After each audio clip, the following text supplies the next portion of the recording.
Morgan Freeman's voice, a resonant beacon of hope, has guided audiences through despair and redemption for over 6 decades. From the dusty roads of Memphis to the towering heights of Hollywood, he embodies the truth that greatness defies humble origins. Yet, behind the iconic cadence that has narrated epics and steadied souls lies a tapestry of scars. Hunger that gnawed at his youth, heartbreak that fractured his homes, a body broken by time and trauma, and losses that linger in the quiet of his nights. At 88, what wounds still ache for this titan of the screen? Honor his legacy with a moment of reflection for the voice that has become a cornerstone of our shared humanity. It is a piercing truth that the voice destined to comfort millions was born in a cradle of silence and scarcity.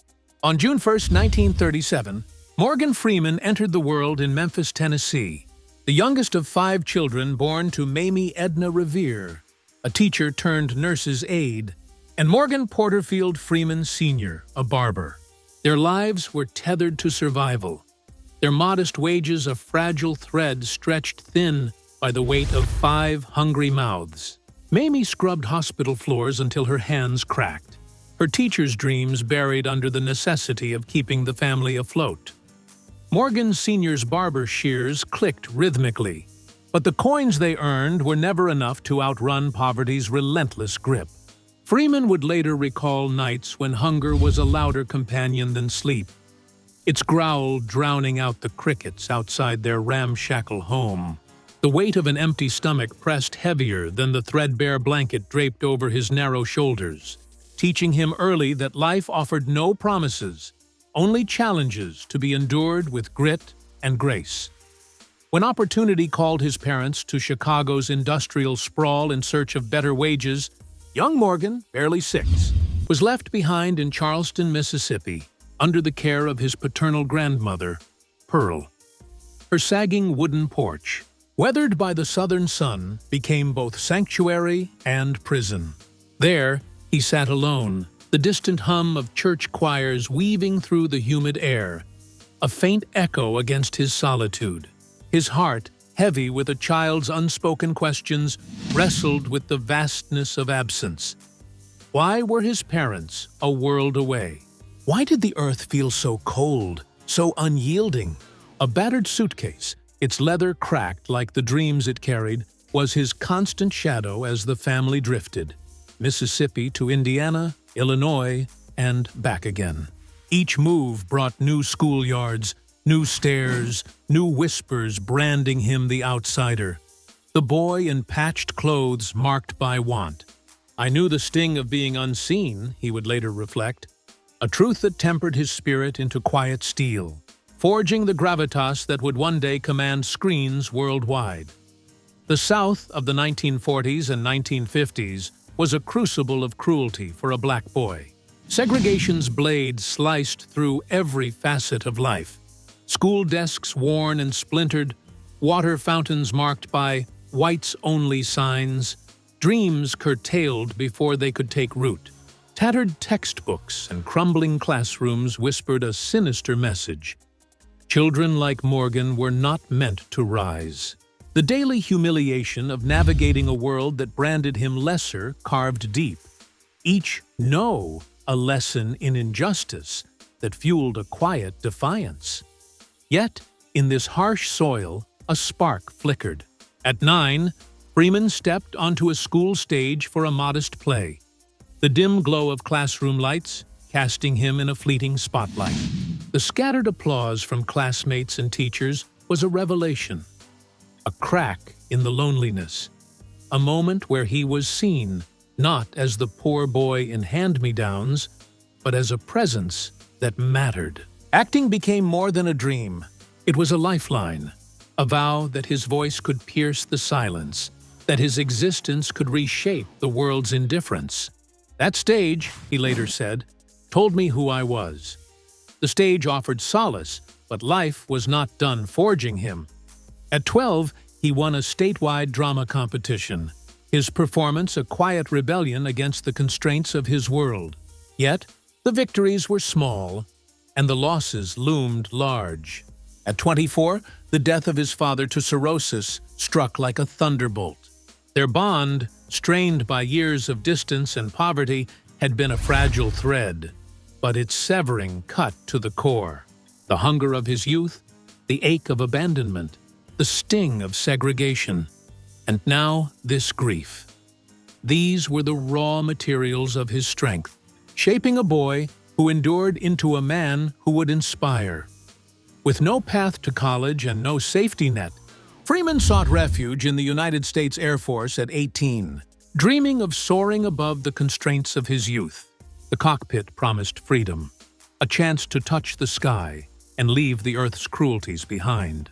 But when he sat among the instruments, a truth settled in his bones. He was not meant to wield destruction. The military's promise of stability was real, but it clashed with the fire in his soul. He walked away, choosing the uncertain pursuit of a dream that offered no guarantees. Los Angeles beckoned, and at the Pasadena Playhouse he honed his craft. His days spent typing as a minute clerk at Los Angeles City College. His nights lost to rehearsals under flickering stage lights. Meals were often stale bread and weak coffee. Hunger a familiar ghost that whispered of his childhood. "I knew what it was to have nothing," he later said, each empty night forging a resilience that would become his hallmark. Rejection was a relentless foe. Casting directors dismissed him without a glance, his skin a barrier before his talent could speak. The echoes of Mississippi's segregation followed him to California. Each no, a reminder of a world that saw him as less. He drifted, Los Angeles to San Francisco to New York, chasing the faint pulse of opportunity. In San Francisco, he danced in chorus lines, sweat mingling with stage lights for meager pay, his body moving to rhythms that barely paid the rent. In New York, he stood in endless audition lines, each rejection a stone added to the weight he carried. By his 30s, Freeman's name flickered in small roles, soap operas like Another World, a stint on the electric company through the 1970s, work that paid the rent but not the soul. To millions of children, he was easy reader, a familiar face on television, planting seeds of a presence that would later feel eternal. But the stage was his true haven. In the 1980s, performances in Coriolanus, The Gospel at Colonus, and Driving Miss Daisy earned him Obie Awards, quiet triumphs in theaters far from Hollywood's glare. Each ovation was a brick in the foundation of his reputation, built not on flash, but on endurance. He was no young prodigy. He was a man who outlasted despair. His talent, a slow-burning fire that refused to be extinguished. Destiny, it seems, waited until Freeman's youth had faded to crown him. At 50, when most actors dim, he blazed. His role as Fast Black in Street Smart, 1987, was a revelation, a volatile pimp portrayed with such raw force that critics were silenced, and an Oscar nomination declared his arrival. In Driving Miss Daisy, he was Hoke Colburn, a chauffeur whose quiet dignity spoke louder than words, a role that etched his name into the world's consciousness. By 1994, his narration in The Shawshank Redemption transformed a prison saga into a hymn of hope, his voice a lifeline for the broken. "Hope is a dangerous thing," he intoned, "but without it, you're already lost." In 2004, Million Dollar Baby brought him an Oscar as a weary mentor, his compassion forged in pain. And in 2009, Invictus saw him embody Nelson Mandela, a role he described as not chosen, but fated. "That role found me," he said, a testament to a career that felt divinely ordained. But glory came with a price. The weight of expectation pressed heavy, each role a demand to be more than a man, a symbol, a sage, a voice of God. Filming stretched into dawn, call times relentless, his body pushed beyond its limits. Directors clamored for the voice that steadied nations, a chain as much as a gift. Freeman confessed, "I told myself I'd do it or die." The exhaustion was real. Nights without sleep, legs aching under the weight of endless takes. A heart carrying scars no camera could see. Behind the red carpets and golden statuettes were solitary hotel rooms, flights blurring time zones, and a body asked to give more than it had. The world saw a titan. He felt the frailty of a man. Success did not shield Freeman from failure's sting. In 2006, he co-founded Clickstar with Intel, a bold vision to stream films directly to homes before Netflix ruled the world. It was a dream ahead of its time, but technical hurdles and a resistant market buried it within a year. Millions lost in its wake. The failure was more than financial.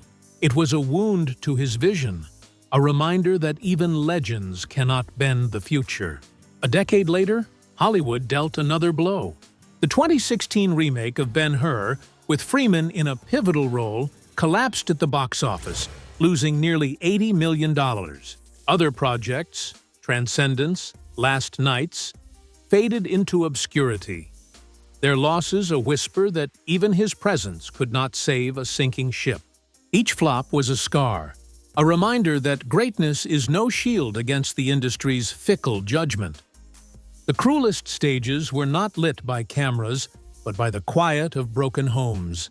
In 1967, at 30, Freeman married Jeanette Adair Bradshaw, a beacon of stability in a life of auditions and uncertainty.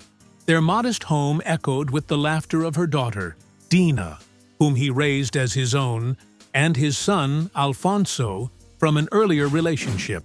For a man who had known hunger and absence, this family was a sanctuary, a chance to mend the voids of his childhood. But ambition's call was relentless.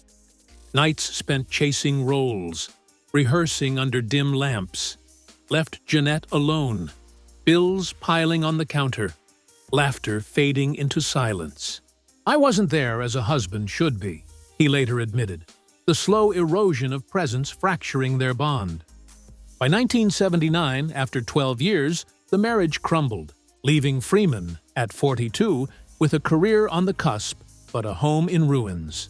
The loss was not just of a wife, but of a dream of permanence, a scar no Oscar could heal. In 1984, hope flickered anew with Myrna Colley Lee, a costume designer whose strength matched his own. Their Mississippi estate, shaded by ancient oaks, was a haven where Freeman's children, Alfonso, Dina, Morgana, Saifuleh, and step-granddaughter Edana Hines, found warmth. Myrna embraced them as her own, her devotion a quiet anchor against Hollywood's storms. For Freeman, who had once sat alone on a Charleston porch, this was redemption, a family to call his own. Yet fame's demands grew heavier. Nights at the dinner table grew silent, Myrna waiting for a man consumed by sets and scripts. The laughter of their early years faded, holidays marked by empty chairs. By 2010, after 26 years, their marriage dissolved in a divorce that cost an estimated $100–200 million, one of Hollywood's costliest. The loss was not just financial. It was the shattering of a sanctuary, a fracture felt by every child, every memory of a home once whole. Pain carved Freeman's body as fiercely as his heart. In 2008, a Mississippi night turned to chaos when his car veered off the highway near Ruleville, flipping into a mangled heap. Rescuers pried him from the wreckage, his left arm, elbow, and shoulder shattered like glass. 4 hours of surgery pieced him together, but the damage was eternal. Partial paralysis in his hand, fibromyalgia's burning torment a constant companion. A compression glove became his emblem, not of defeat, but of defiance, controlling swelling as he controlled his fate. "Pain is with me every day," he admitted, not as complaint, but as truth. The man who once piloted planes and sailed oceans was grounded, his body a cage where freedom once soared.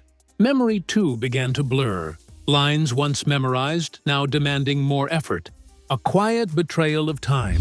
At 88, Freeman's fortune, estimated at over $250 million, is no tower of glass, but a testament to stewardship. His 124-acre Charleston estate, where he tends a bee sanctuary planted with clover and magnolia, is a love letter to the land that raised him. The hum of bees, a symphony of life, echoes the resilience he cultivated in his youth. His Ground Zero Blues Club in Clarksdale pulses with Delta soul, preserving a heritage as vital as his own heartbeat. Revelations. Entertainment.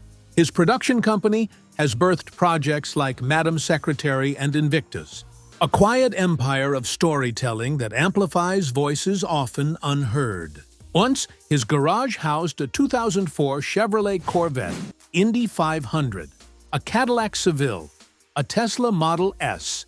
His skies knew a Cessna 414, a Citation 501, a $7.5 million SJ-30 jet. His seas embraced an Alberg 30 and a Shannon 43.